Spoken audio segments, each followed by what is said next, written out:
Bom dia, queridos irmãos e amigos. É um prazer estar com vocês aqui nesta manhã, para juntos, contemplarmos, meditarmos, refletirmos um pouco na palavra de Deus e ganharmos o quê? Fortalecimento para a nossa fé.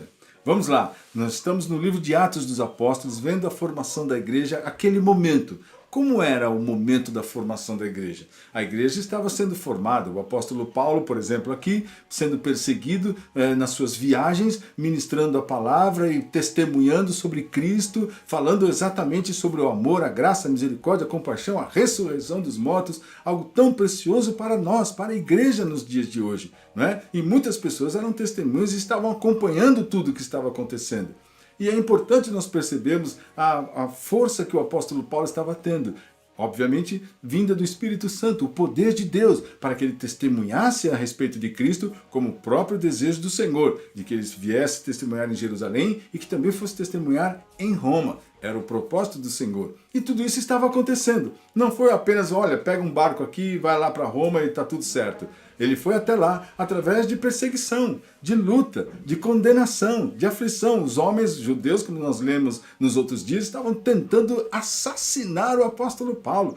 E estavam realmente desejosos da morte do apóstolo Paulo. Por quê? Porque o apóstolo Paulo estava pregando sobre a verdade de Cristo. Falamos ontem sobre essa questão, como é difícil, como é perigoso nós esfriarmos a nossa mente e o nosso coração e ficarmos religiosos automáticos, amargurados pelas coisas, pelas dores da vida e não termos esperança da alegria em Cristo Jesus.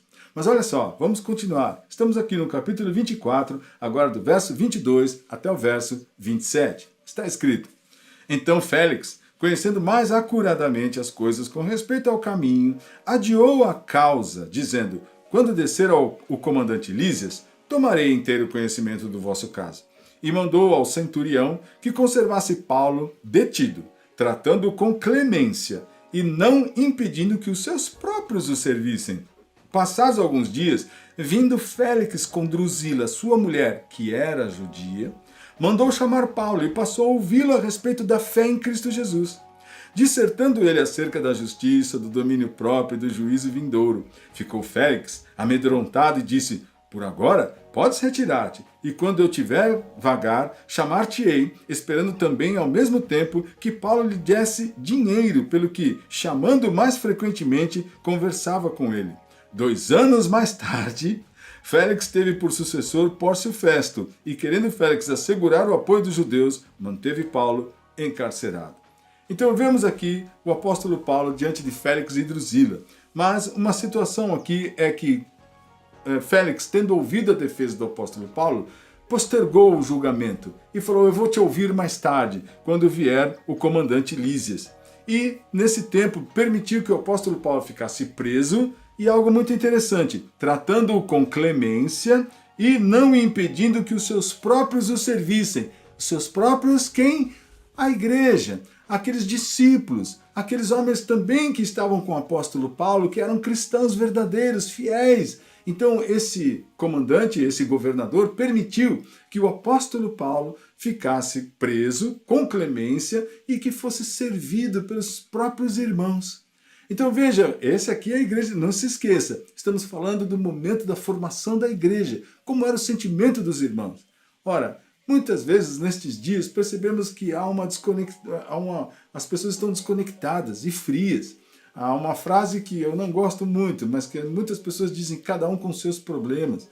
E isso entrou por dentro da igreja, onde as pessoas são individualistas e não pensam umas nas outras e não têm compaixão, nem graça, nem misericórdia. Apenas o interesse próprio. E tudo é feito exatamente com uma sensação de débito e crédito. Eu faço para você, você me deve, então eu posso te cobrar. E lamentavelmente estas coisas se achegaram nos relacionamentos. Então as pessoas fazem umas às outras as coisas por causa de dívida, por causa de ganhar algum favor, por causa de algum interesse. Estas coisas corroeram a verdade do sentimento cristão.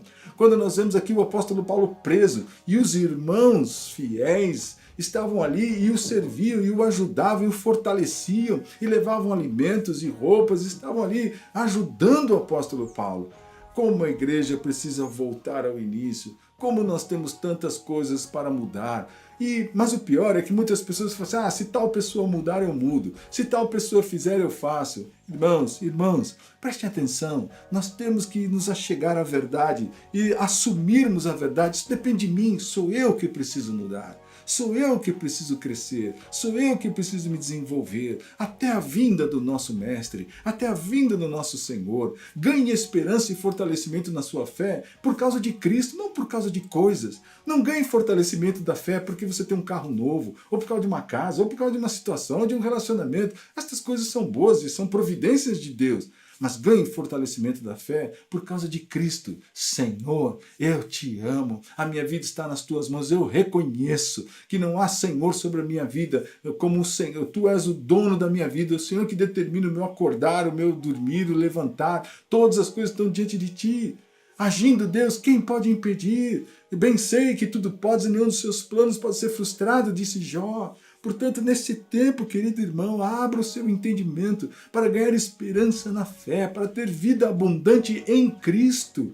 É dele que vem a tua alegria. Cuidado para não achar que a tua alegria vem de coisas, ou de viagens, ou de prazeres. Estas coisas são passageiras, tanto que viagem tem a ida, muito bom, mas tem a volta, e você volta para a mesma vida. Você volta para o mesmo relacionamento, volta para as mesmas coisas. E quantas pessoas vivem dessas fantasias? Depois elas acham que então elas têm que viver desse jeito, para que elas possam ter cada vez mais alegria. Então o que nós vemos o apóstolo Paulo vivendo aqui? Mesmo sendo preso, ele estava com seus irmãos, e os seus irmãos estavam dando todo apoio a ele. Mas, depois disso, Félix, com Drusila, sua mulher, que era judia, mandou chamar Paulo e passou a ouvi-lo a respeito da fé em Jesus Cristo.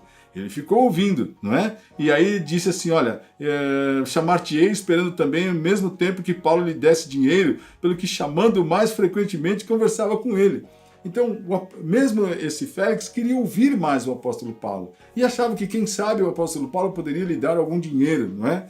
Mas o que aconteceu foi que 2 anos, veja, 2 anos mais tarde, significa que Paulo ficou preso, não é? Félix teve por sucessor Pórcio Festo, e querendo Félix assegurar o apoio dos judeus, manteve Paulo encarcerado.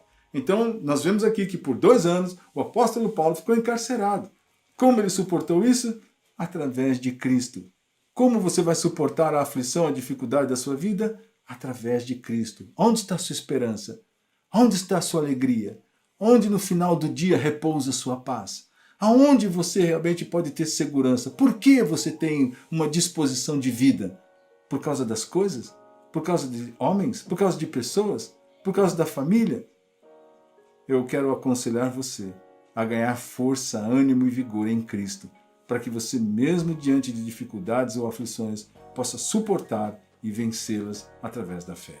Eu desejo realmente que você fique firme e cada vez mais fortalecido na fé.